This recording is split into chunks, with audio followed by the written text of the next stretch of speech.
sadar nggak sadar atau gimana, saya ngeliat ada orang nyamperin saya gitu. Orangnya tinggi tapi nggak kelihatan kepalanya, cuma segini aja sih. Saya nggak ngeliat kepalanya ya. Saya baca ya surat-surat pendek yang saya bisa gitu, dan alhamdulillah sepertian detik bisa lagi. Itu langsung saya teriak mak gitu kan, namanya kita masih kecil kan. Oh nih tolong gitu. Kenapa ini ibu kan ya? Langsung saya masuk ke dalam. Ternyata ibu saya itu kemasukan kelabang, Mas. Saya lihat bener kelabang keluar, kurang lebih segini lah, Mas. Bukan apa-apa, bukan karena takut kelabang ya. Itu gimana kalau yang kelabang itu masuk ke adik saya. Pulang nih dari rumah sakit nih, Mas. Sampai rumah baru 2-3 jam itu kejang-kejang lagi seperti kejadian awal. Di kamar mandi di belakang, jadi pas di klosetnya itu bang, itu adalah batu nisan dukun yang punya ilmu hitam katanya dulu.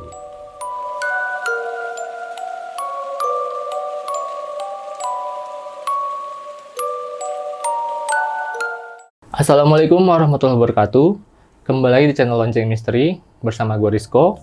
Jadi kali ini gue udah kedatangan satu narasumber yang akan menceritakan pengalaman mistisnya ketika menempati kontrakan di daerah Jakarta. Oke, langsung kita sapa aja, udah ada Bang Roni di sini. Halo Bang Roni, apa kabar Bang? Alhamdulillah baik. Alhamdulillah. Jadi kedatangan Bang Roni kali ini mau menceritakan tentang kontrakan ya Bang?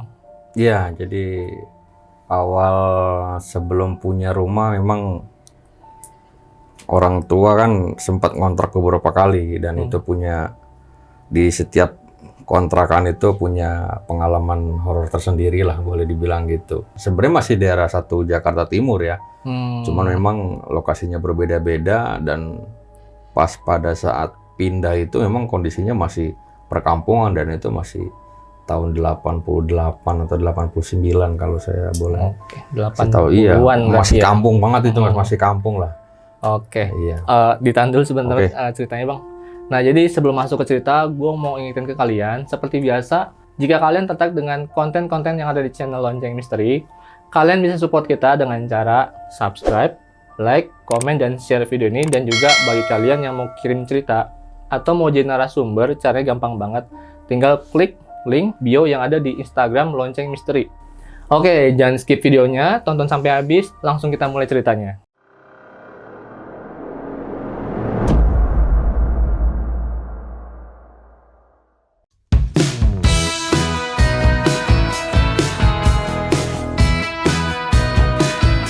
Gue mau infoin ke kalian nih, buat kalian para cowok-cowok yang mau ngerawat wajah kalian, caranya gampang banget.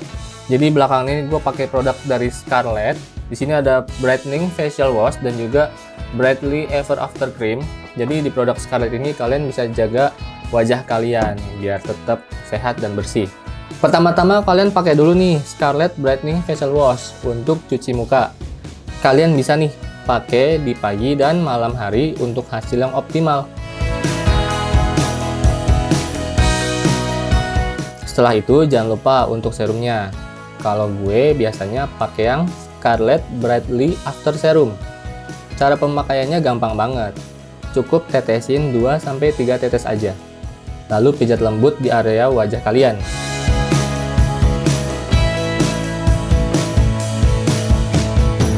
Dan yang terakhir, gue pakai krim dari Scarlett Brightly Ever After Cream yang day untuk di pagi hari, dan Scarlett Brightly Ever After Cream yang night untuk di malam hari, agar wajah kalian tetap terjaga dan glowing pastinya.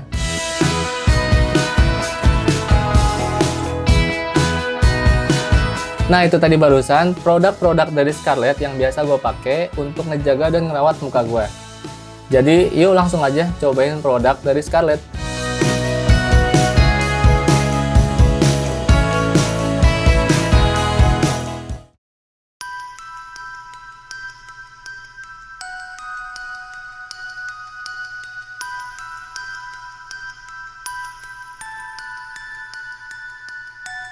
Jadi ceritanya itu pas sekitar tahun 88 atau 89 ya. Saya waktu itu kan sama keluarga kan masih ikut sama nenek di Senen Tanah Tinggi itu di daerah Jakarta Pusat. dan yang mengharuskan kita pindah ke daerah Cakung ya, Pondokopi itu karena memang bokap waktu itu kan kerjanya supir ambulan, dan itu waktu itu dipindah ke Rumah Sakit Islam Pondokopi yang gimana, yang kita harus pindah di daerah Senen agar tempat kerjaan orang tua itu lebih dekat. Lebih dekat. Ya, akhirnya dapatlah ceritanya waktu itu di daerah Pondokopi. Jadi daerah Pondokopi itu yang saya tempatin pertama kali ini bersebelahan sama Bekasi. Nah itu seberang jalan itu kita udah daerah Bekasi, jadi perbatasan. Dan itu posisinya itu masih kampung ya Mas, masih kampung, masih banyak sawah, masih ada danau, dan kontrakan yang saya tempatin itu pun cuman dua kontrakan. Jadi cuman 2 kontrakan di saat itu di lahan itu. Saya cuman 2, dan posisi di samping itu danau, empang lah kalau dibilang orang sana itu empang. Yang setelah beberapa minggu saya tinggal di sana itu baru tahu kalau di danau itu ternyata memang menyimpan misteri juga, karena hampir setiap tahun itu makan korban jiwa. Makan korban, betul. Jadi sempat saya ngalamin itu, ngelihat ada orang tenggelam di situlah, kelelep bahasa di sana itu. Itu setiap tahun ada yang tenggelam? Setiap tahun itu pasti sempat masuk surat kabar juga itu. Dan yang lebih menariknya lagi, kebetulan di daerah situ, apa ya, boleh dibilang bukan kuncen sih. Jadi masih family dari bokap juga. Jadi saya manggilnya engkong ya, kalau orang Betawi kan itu manggilnya engkong. Jadi setiap kali ada korban jiwa di danau itu pasti orang yang pertama dikasih tahu itu engkong saya. Entah itu berupa penampakan buaya buntung yang sering diceritakan ke saya itu, ke orang tua saya. Buaya buntung. Dan ada beberapa warga situ pun yang pernah cerita sama saya itu pernah melihat ada istana itu di tengah-tengah danau itu. Iya, ada istana, dan saya dengar sendiri itu. Akhirnya singkat cerita, kita pindah di situ. Itu selang 1 atau 2 minggu kita pindah di situ, orang tua saya cerita sama bapak saya, karena saya tidur itu masih nyampur sama orang tua karena memang masih SD juga gitu kan. Saya sering dengar percakapan mereka. Semalam katanya ibu saya dimimpiin itu didatangi dengan sosok kakek-kakek yang katanya janggutnya panjang, itu pakai sorban, dan dia datang, dia nitip pesan amanah lah ke ibu saya, tolong ini dirawat rumah ini katanya. Tolong dirawat rumah ini. Itu 2 kali sempat dimimpiin. Udahlah kata bokap, wah itu biasa itu mah, nggak usah dipikirin yang terlalu aneh gitu kan. Anggap aja udah biasa aja gitu, nggak usah dipikirin yang macem-macem. Nah jadi mungkin karena kaget ya, kita kan kaget dari yang kita pertama tinggal di Senen Tanah Tinggi itu kan tempatnya padat, pemukiman padat. Terus tiba-tiba kita pindah ke suatu perkampungan yang notabene sepi, bener-bener deso. Bahkan kita pakai lampu itu hanya lampu yang zaman-zaman dulu, yang lampu kuning 5 watt itu, yang lampu yang negeri itu loh Mas. Jadi itu masih lampu itu, masih pakai minyak ya? Iya, pakai minyak juga. Jadi memang bener-bener sepi. Jam 7 malam itu udah kayak, aduh, saya pun sebenarnya awalnya nggak betah. Jadi mau gimana lagi, karena memang kita orang tua bokap kita kerja di situ, ya mau nggak mau kita ikutin gitu kan. Dan bapak itu kan dia kerjanya dari pagi berangkat, boleh dibilang berangkat gelap, pulang pun gelap. Bahkan kalau misalnya ada kerjaan tambahan karena memang profesi sebagai supir ambulan, bahkan pernah juga nggak pulang gitu kan, 2 hari sekali baru pulang gitu kan. Akhirnya kan cuma saya berdua nih yang tinggal di kontrakan itu. Nah, ibu saya ini sebenarnya orangnya penakut. Jadi untuk menghilangkan rasa takut nih, akhirnya bapak saya, bokap nih ngajak nenek untuk nemenin saya gitu di kontraknya itu biar nggak sepi lah gitu kan.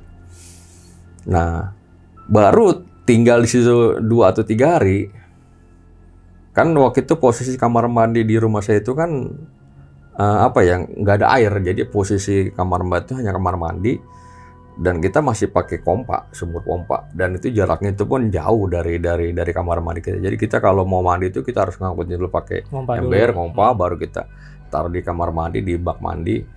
Dan itu saya mandi waktu itu, posisi saat itu mandi masih sore lah, sekitar 4:30-an, itu 4:30 sore. Saya selesai mandi, pas saya masuk langsung ditegur sama nenek saya almarhum itu. Itu si Roni mandi ditemenin kuntilanak, ditemenin kuntilanak katanya gitu. Saya perasaan nggak berasa apa-apa gitu kan. Udahlah, pikiran saya masih anak kecil kan, biarin ya nggak apa-apa gitu kan. Nah, kejadian berikutnya itu kan nenek saya kan sering melaksanakan sholat malam, dan dia waktu itu katanya keluar dari rumah itu jam 2:30 pagi untuk melaksanakan sholat tahajud, lanjut sholat subuh.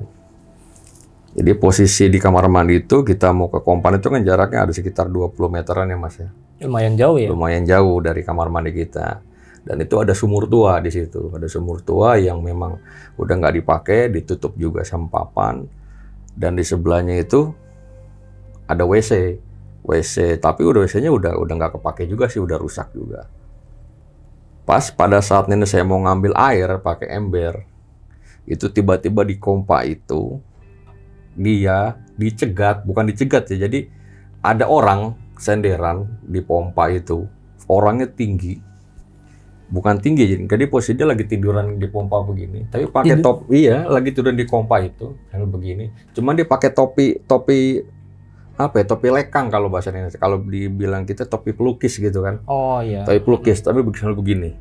Ini tuh posisinya lagi melonjor aja di pompaan gitu. Jadi ngalangin kita. Nenek saya sampai kaget. Tapi karena mungkin nenek saya nggak terlalu takut dengan hal seperti itu, cuma bilang, udah lo nggak usah gangguin gua katanya gitu. Lo gua, alam lo kan udah beda, udahlah nggak usah itu. Jadi pas nenek saya datengin ke kompa itu sosok itu tiba-tiba udah menghilang. Udah nggak ada? Udah menghilang gitu aja. Padahal dia jelas-jelas itu ngelihat orang lagi begini. Sekarang logikanya orang di sumur pompa ya, ngapain? Kan becek gitu, karena 2:30 pagi sambil tiduran begini gitu kan, pakai topi ditutupin gitu. Siapa itu kan? Nggak mungkin juga orang gitu kan.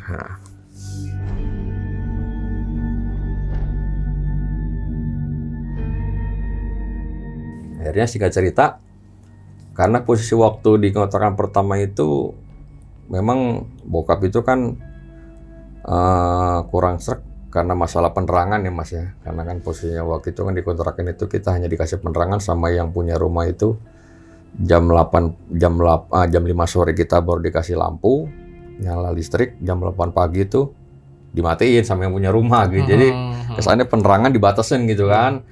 Akhirnya ya mungkin karena keberatan masalah itu, akhirnya kita pindah lah. Jangan lama-lama di situ, karena di situ juga udah nggak enak juga suasananya. Akhirnya disarankan pindah, ya udahlah kita pindah ke kontrakan kedua. Nggak jauh dari situ Mas, masih sekitaran situ, cuman nggak jauh. Sekitaran Jakarta Timur sekitar masih daerah situ juga, masih satu daerah, cuman mungkin beda RW kali ya, karena saya waktu itu beda RW mungkin.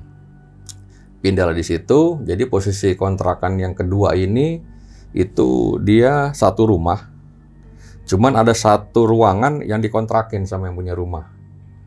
Jadi ada satu petak yang dibuat kontrakan darurat lah mungkin ya, itu kita tempatin di situ karena kita waktu itu emang posisinya lagi butuh kontrakan gitu kan, yang nyari lampunya lah, penerangan yang 24 jam. Sebenarnya di kontrakan kedua itu nggak ada masalah yang udah urusan sama yang mistis lah Mas, ya boleh dibilang gitu. Cuman 1 atau 2 minggu kalau nggak salah itu pas kita mau pindah, karena waktu itu posisinya yang punya rumah ini anaknya baru nikahan. Jadi memang anaknya baru nikahan, terus anaknya dikasih lah kan kontrakan ini ke anaknya.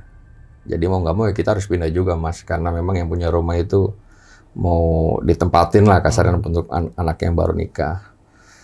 Tapi setelah omong begitu, nih nggak lama orang tuanya meninggal nih. Dan meninggalnya itu pun unik, sampai ya boleh dibilang viral juga lah di daerah situ. Jadi bapaknya ini meninggal, pas meninggalnya itu ngomongnya apa? Lucu mas, buset. Hah?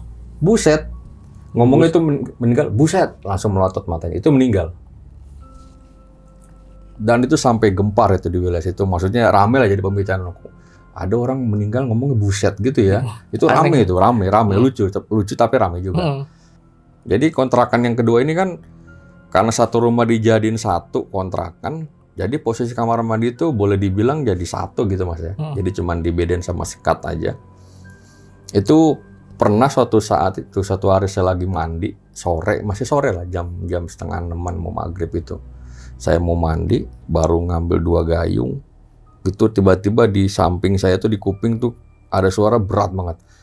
Suaranya begini. Itu langsung saya merinding, langsung saya kabur, belum ngapa-ngapain, anduk sampai saya tinggal. Langsung saya lari ke dalam, kata ibu saya, "Lu kenapa?" "Enggak mah, enggak apa-apa. Itu mandi cuman begitu doang." "Enggak mah, enggak apa-apa." Udah tuh, saya skip lah sampai itu kan, pikir ada apa. Itu 1 minggu atau 1 minggu lebih setelah almarhum itu meninggal. Akhirnya pas mungkin kalau misalnya saya masih tinggal di situ mungkin ada kejadian horor lagi mungkin ya.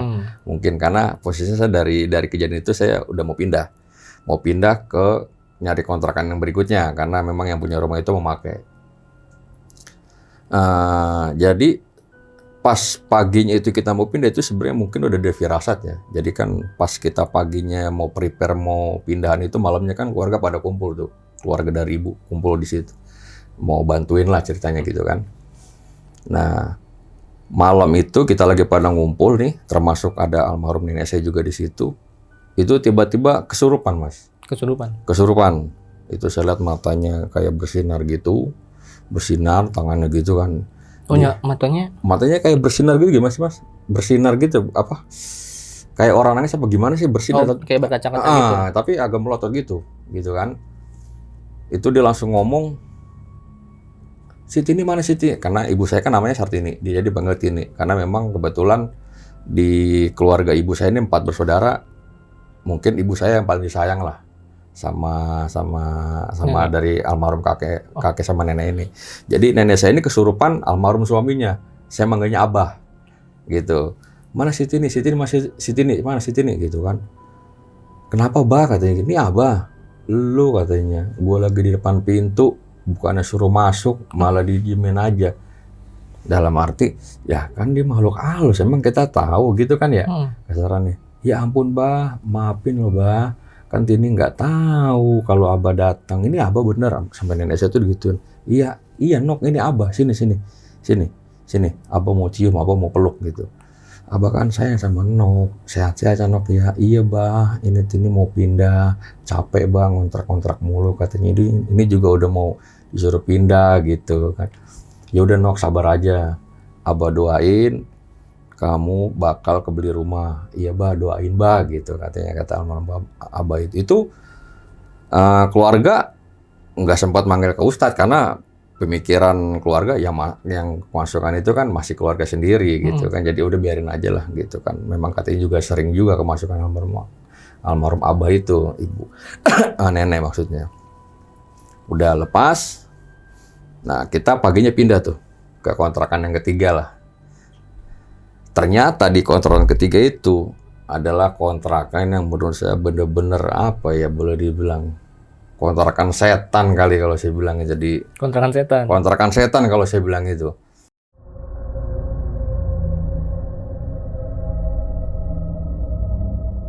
Kita pindah karena memang waktu itu kita kan sempit, Mas. Kita dikasih deadline sama yang punya rumah itu harus buru-buru gitu kan.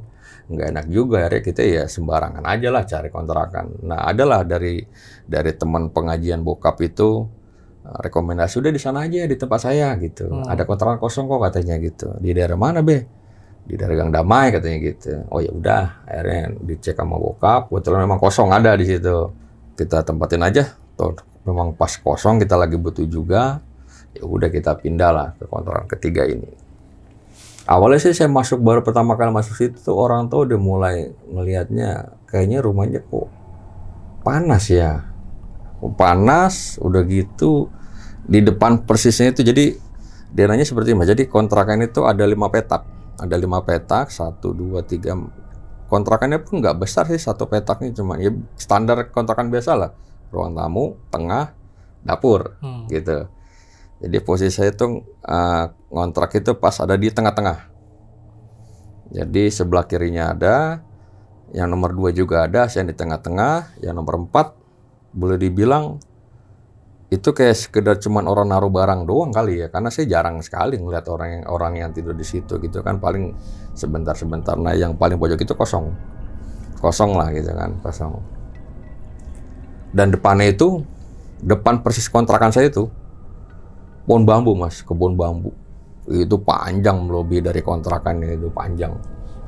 Dan bisalah kita bayangin di tahun segitu, tahun 90-an itu masih kampung dan penerangan masih minim kan, kita masih sepi.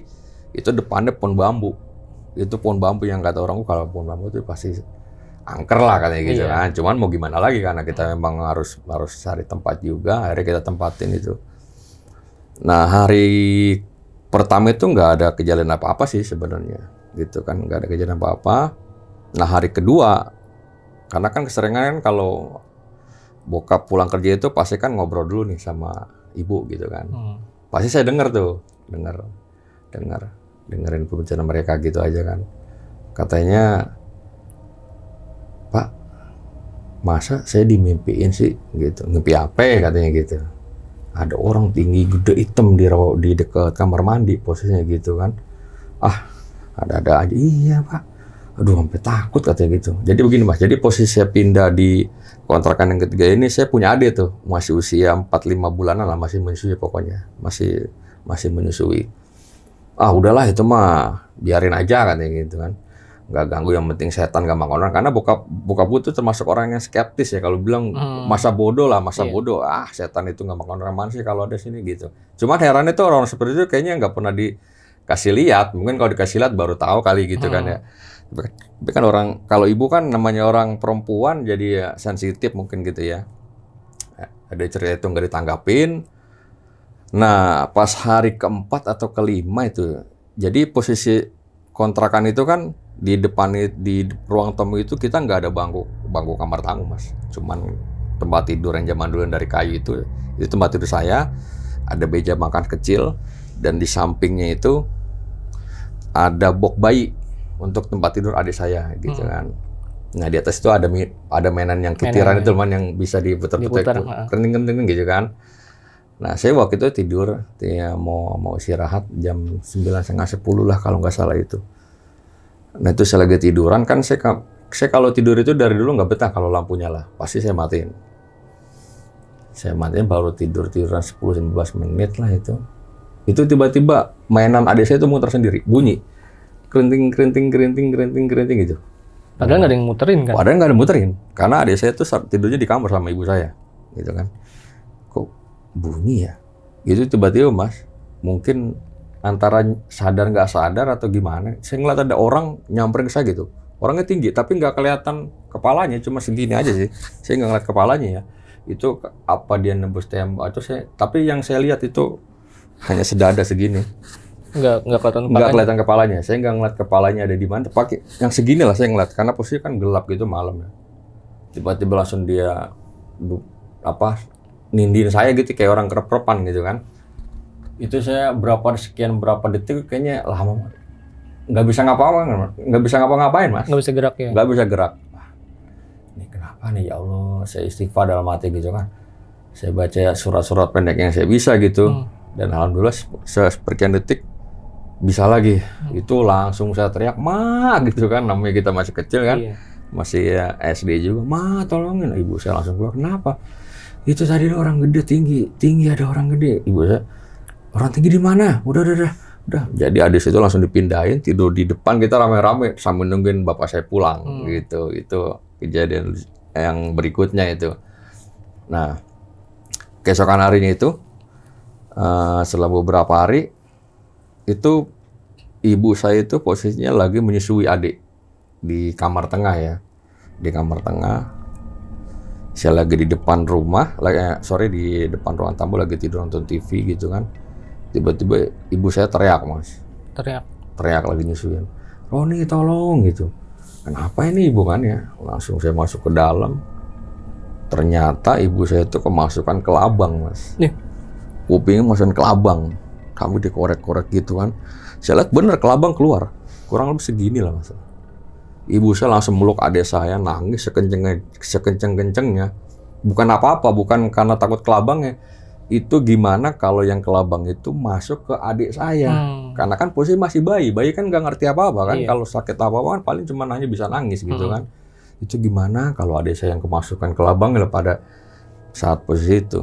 Yang saya heran kok ada kelabang bisa masuk gitu. Padahal kan ibu saya kan termasuk orang yang boleh dibilang bersih lah, orangnya rajin bersih-bersih rumah gitu kan. Ya lagi juga nggak jauh juga lah kalau misalnya ada kelabang juga di situ kan.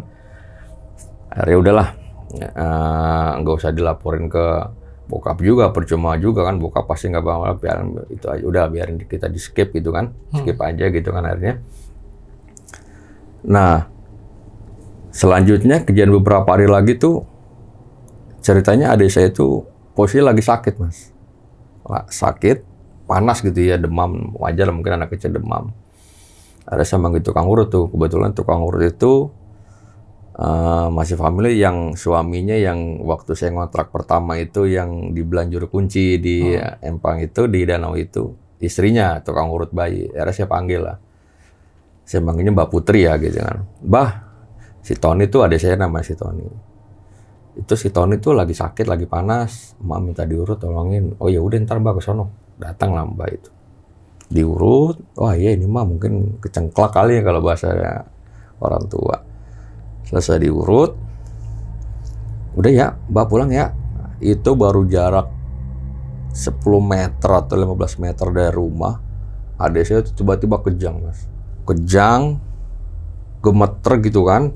Mulutnya sampai biru, saya lihat itu masih bayi. Saya nih ngaca udah nggak tega gitu kan. Langsung orang tua saya lari, nyamperin, Mbak. Tolong Mbak, si Tony itu kenapa? Itu kejang-kejang. Langsung lari lagi, Mbak Putri ngeliat, astagfirullah kenapa ini anak gitu kan? Kok bisa kayak gini gitu? Nggak tahu Mbak, tolong. Akhirnya udah ambil sendok. Jadi adik saya yang masih bayi disuruh gigit sendok, kan lucu ya gitu ya. Saya ngeliatnya, udah Ron, tolong panggil Mbak Hasan, suruh kemari. Nah itu yang juru kunci waktu di sana itu Mas. Akhirnya saya lari ke seberang gitu kan, ke rumah yang kontrakannya pertama saya lari, saya manggil, Mbah Hasan, Kong, tolong Kong, ada saya Tony Kong, Mbak Putri juga di sono. Datang langsung ke situ, dia minta garam sama air putih Mas, di gelas. Udah, sini, minta engkong minta air putih di gelas sama garam kasar. Dikasihlah sama orang tua itu sama ibu, dikasih garam kasar sama air. Saya nggak tahu dia baca apa gitu kan. Itu berapa menit Mas lagi dibacain, itu gelasnya tiba-tiba pecah Mas. Pecah kayak gelas dipukul gimana sih, pecah gitu. Padahal cuma pegang doang. Dipegang doang, kan ada gelas cantelan tuh, yang gelas yang zaman dulu yang segini, yang cantelan gini, itu lagi dibacain apa sama dia itu. Saya lihat lagi dibacain, itu tiba-tiba pecah gelasnya itu, pecah dengan sendiri. Terus langsung kaget, astagfirullahaladzim, udah sabar. Di situ adik saya langsung ditiup umbun banannya, dibacain apa itu, alhamdulillah adik saya sadar. Langsung ditelepon orang tua, suruh pulang, bokap datang, langsung dirawat adik saya, dibawa ke rumah sakit. Dirawat di rumah sakit tuh Mas. Saya dirawat di rumah sakit, mulailah kejadian menimpa ibu saya nih. Jadi ibu saya tiba-tiba tuh jadi orang yang murung, yang nggak doyan makan gitu kan, sampai badan itu kurus sampai timbul itu kayak penyakit kulit koreng-koreng gitu. Jadi ini kenapa ma gitu, nggak tahu nih gitu. Jadi hawanya lemes gitu kan. Nah kita flashback belakang, itu adik kan waktu itu pasti dirawat di rumah sakit. Ceritanya pulang nih dari rumah sakit nih Mas, itu baru pulang sampai rumah baru selang 2-3 jam itu kejang-kejang lagi. Itu baru keluar dari rumah sakit loh ya. Sampai rumah, baru 2-3 jam itu kejang-kejang lagi, seperti kejadian awal.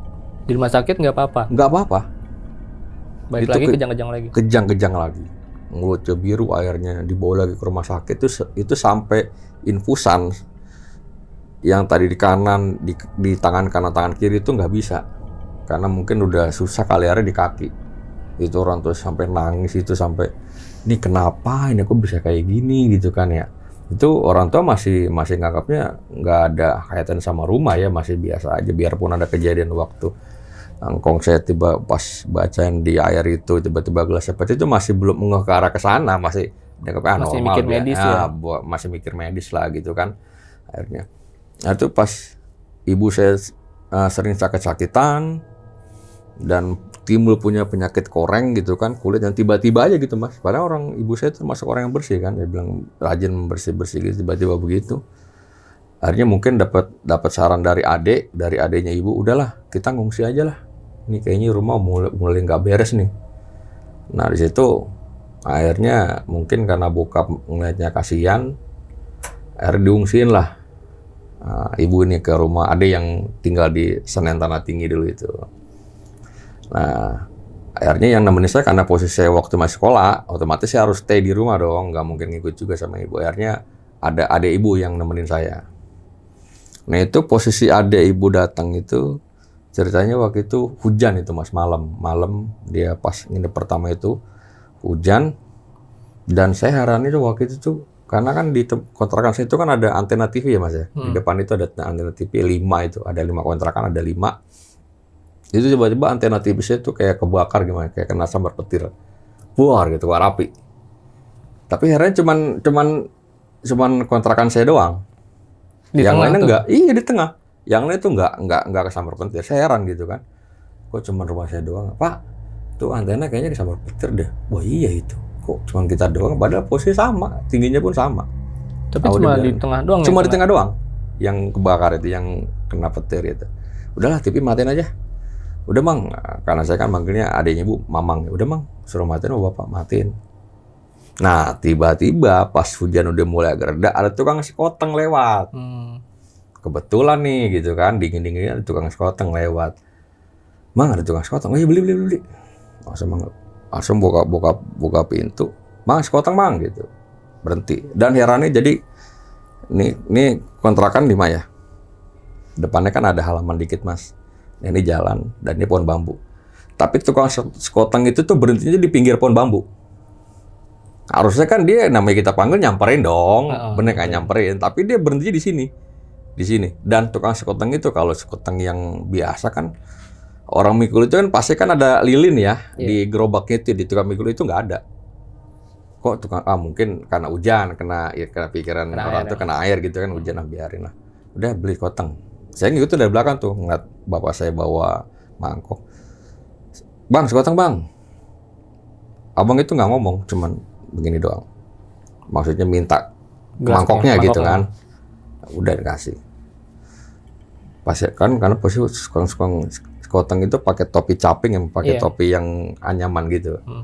Saya liatin namanya masa kecil nih kok tukang sekoteng kayaknya kayak pakai bedak apa pucat sih. Jadi kayak orang bukan pucat maksudnya kayak orang pakai bedak putih gimana sih? Pucat kali ya.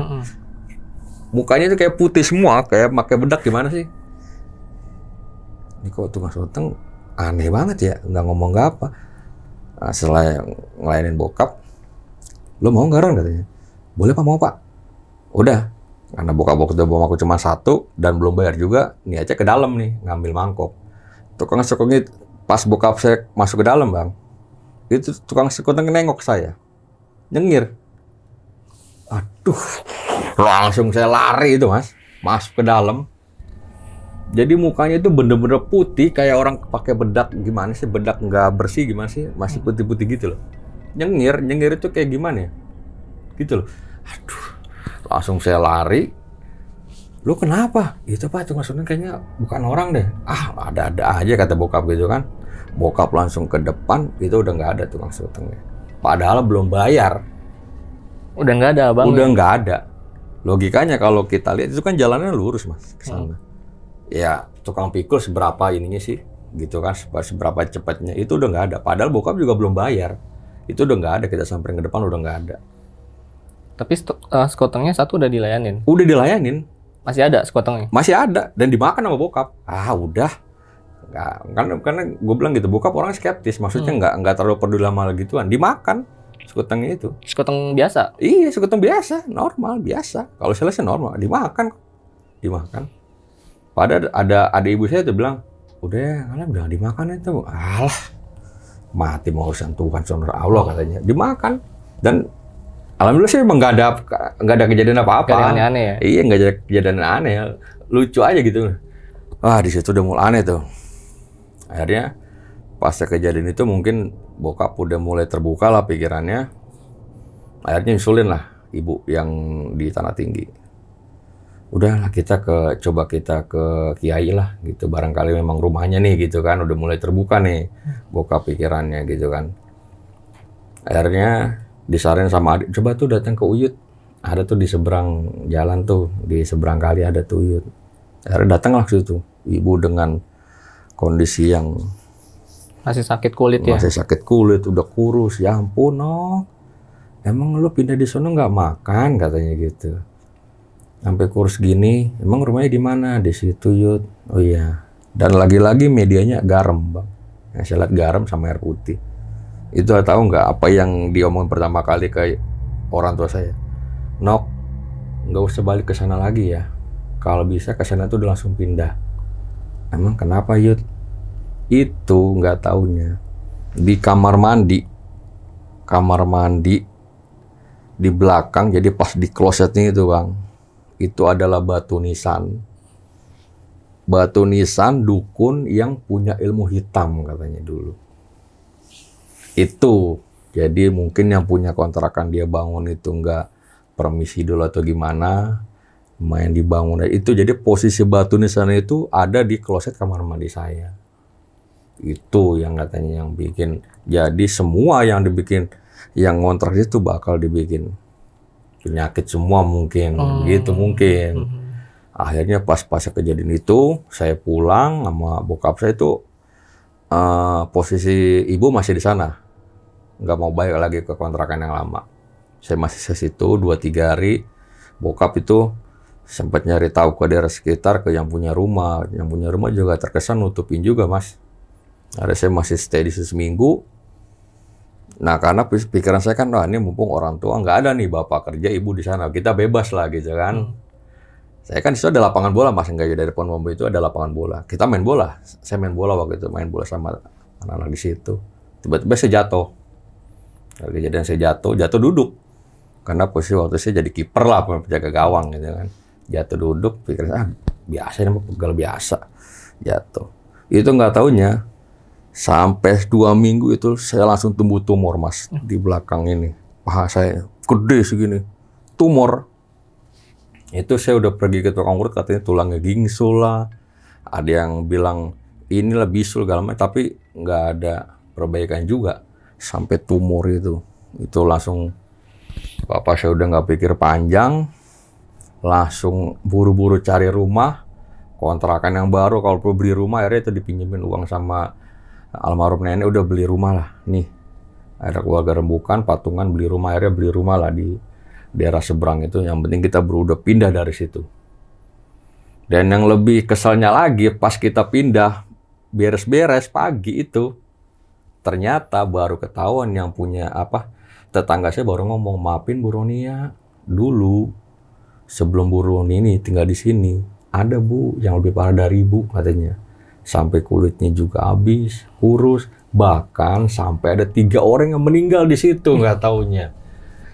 Dalam hati, ampun. Itu sampai ibu saya sampai ngomel-ngomel tetangga itu, karena si tetangga itu yang rekomendasiin orang tua saya untuk tinggal di situ waktu itu. Kesalnya kok kenapa nggak ngomong pas udah kejadian parah, ibu saya sampai kurus kering itu, saya punya penyakit kulit, saya pun jatuh dari situ sampai punya tumor gitu kan, nggak ngomong gitu loh. Bener-bener dalam hati, aduh. Akhirnya bokap buru-buru cari jalan, itu harus pindah dari situ pokoknya. Itu posisi bokap itu tuh di situ juga sebenarnya rezekinya udah mulai nggak beres, Mas. Karena saya juga bingung, orang tua saya dari dulu kan orangnya kalau masalah penghasilan bener-bener inilah perhitungan. Itu sampai motor dijual, Mas. Sampai kita sempat kesusahan motor dijual. Kok bapak sampai jual motor ya? Perasaan dulu di kontrak pertama nggak kayak gini. Itu sampai Ya bilangnya alasannya sepi lah atau gini, nggak ada sampingan gitu. Sampai motor dijual Mas, itu pengaruh ke rezeki juga. Akhirnya kita dapat rumah, ceritanya singkat cerita kita dapat rumah baru dengan alhamdulillah dari keluarga pada sumbangan, kita beli rumah, dikasih pinjam uang lah, kita beli rumah. Ini kita beli rumah nggak ngontrak lagi gitu kan, karena pokoknya pikirannya daripada kita pindah ngontrak lagi capek gitu kan. Nanti kalau udah kejadian kayak gini lagi, ya udahlah, akhirnya cari itu, sempat cari sampai bokap cuti itu 1 minggu untuk cari rumah gitu, cari rumah buat pindah biar buru-buru pindah dari situ. Alhamdulillah kita dapat rumah. Jadi kita posisi pindah itu dalam keadaan ibu sakit parah, kurus kering, tangannya masih kerengan, dan saya posisinya masih sakit, punya tumor bisul itu. Jadi kita posisi pindah itu masih dalam keadaan sakit semua. Dan alhamdulillah setelah kita tempatin rumah yang baru yang sekarang ditempatin, orang tua itu semua penyakit alhamdulillah hilang. Dibantu sama Uyut juga. Saya waktu langsung dibawa ke rumah sakit, langsung dioperasi, dan ibu juga langsung berobat di rumah sakit juga, dan alhamdulillah Mas sampai sekarang ini udah sehat alhamdulillah gitu. Nyokap ibu udah sembuh. Iya. Mas Roni juga ini ya. Alhamdulillah sudah langsung dioperasi tuh, pas kita pindah ke rumah di itu langsung besok kita dioperasi, nggak lama langsung dibawa ke rumah sakit. Jadi yang paling parah itu yang rumah kontrakan ketiga ini. Yang sampai meninggal 3 orang. Penyakitnya sama. Penyakitnya kurus. Kulitnya pada korengan semua gitu kan. Itu baru ketahuan pas kita mau pindah loh Mas, herannya. Nggak ngomong kita waktu baru-baru pindah. Yang lebih keselnya lagi, tetangga yang rekomendasiin saya buat pindah di situ, itu yang ngomong pas kita mau pindah. Iya, kok dia nawarin di tempat yang itu? Nah, padahal dari awal yang nyuruh kita di situ itu dia. Tapi ini nggak ngomong kalau ada kejadian sebelum kita seperti itu. Ngomongnya udah kejadian, baru ngomong. Ngomongnya pas kita mau pindah, maafin ya Bu Ronia, dulu sebelum Ibu Roni tinggal di sini ada orang juga banyak, penyakitnya sama, bahkan masa sih Pak, waduh gitu. Orang tua saya udahlah, biarin, yang penting kita udah pindah dari sini. Itulah mungkin pengalaman itu Mas yang bikin yang dari kontrak ke kontrak sampai sekarang alhamdulillah punya rumah, ya itulah pengalaman saya ngontrak di Jakarta Timur itu. Waduh, paling berkesan gitu paling berkesan lah boleh bilang gitu. Oke, Bang Roni, dari cerita tadi lumayan ada beberapa pertanyaan nih dari saya nih. Di kontrakan pertama kan ada danau tuh. Iya, danau. Nah, untuk danau itu sendiri sekarang masih ada gak Bang? Kalau sekarang sih udah jadi BKT ya Mas. Cuman ada sempat kejadian rame juga di situ waktu proses pengerukan itu. Yang katanya balkon itu sampai 2 kali patah. Proses pengurukan danau itu. Karena kan dulu waktu saya masih tinggal di situ, di tengah danau itu ada semacam gundukan bukit ya. Mungkin kalau pulau dibilang pulau bukan, tapi gundukan di tengah-tengah danau itu ada gundukan 2, kayak semacam pulau kecil. Nah, itu di situ ada pulau yang warga situ pun nggak tahu itu bagaimana terjadi seperti itu, nggak tahu. Pokoknya ada 2 kayak semacam bukit 2 di situ. Nah, gitu. Di situ. Sekarang udah jadi BKT. Jadi sempat ada masalah ketika pengerukan itu ya? Pengerukan itu sempat ada masalah juga, saya dengar itu katanya 2 belko sampai patah itu untuk pengerukan itu. Nah, jadi kan paling yang ekstrim itu kan kontrakan ketiga ya Bang? Iya, ketiga. Sampai ada yang meninggal sebelum Bang Roni nempatin. Itu 89, tahun 89 90-an ya, 89 sampai 90-an lah. Setelah Bang Roni pindah, pernah nggak berkunjung ke sana atau sampai sekarang nih masih ada kontrakannya gitu? Oh enggak sih Mas ya, saya nggak pernah lewat ke sana lagi, tapi kayaknya juga udah nggak mungkin ada juga kan ya, udah dari tahun 98, 90, dan saya juga nggak pernah lewat ke sana, udah nggak pernah lagi. Jadi saya nggak tahu itu sekarang masih ada apa enggak kontrakannya, ya, saya nggak pernah ke sana sih Mas. Gitu. Nah tadi kan kata orang taunya itu di kamar mandi itu kan bekas makam dukun. Iya. Nah ketika dukun itu masih hidup nih, apa dukun itu buka praktek di situ atau gimana? Jadi informasi yang menurut ada makam di kamar mandi itu informasi dari Uyut yang maksudnya kenalan orang pintar dari orang tua ibu lah gitu kan. Itu katanya di belakang kamar mandi itu WC itu ya batu nisan. Itu informasi dari si Uyut itu. Tapi kalau saya sempat nanya sama yang punya rumah, terkesan menutupi, Mas. Jadi kita juga sebenarnya nggak tahu itu seperti apa dulunya itu gimana ya. Tapi Yang penting laku kontrakannya ya. Jadi informasi yang saya dapatkan itu ya dari si Uyut itu, orang pintar dari kenalan orang tua itu yang katanya ini di belakang rumah ini ya itu pas batu nisannya dukun yang dulu katanya punya ilmu hitam tinggalnya di situ. Begitu. Jadi untuk sejarah lebih lengkapnya lagi nggak tahu ya. Iya, nggak tahu karena memang yang punya rumah itu terkesan menutupi. Pernah ditanya juga sama bokap. Itu dulu rumah bekas apa sih katanya? Sampai angker gitu. Enggak ada apa-apa. Jadi terkesan kayak nutupin gitu loh, Mas. Jadi yang penting kontrakan gue laku lah. Gitu kan, gitu.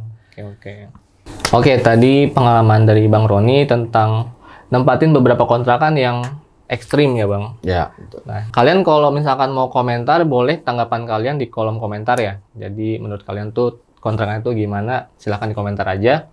Atau kalian juga bisa langsung tanya, DM langsung ke IG-nya Bang Roni. Bang Roni boleh spill IG-nya nggak Bang? @sahroni. Gitu. Nanti double O. Nanti ada di kolom deskripsi ya. Nanti langsung DM aja kalau kalian punya pertanyaan-pertanyaan. Oke, Bang Roni, terima kasih udah cerita ke kita, udah main ke Bekasi.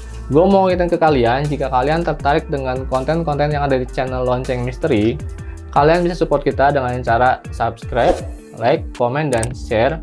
Dan juga bagi kalian yang mau kirim cerita atau mau jadi narasumber, caranya gampang banget.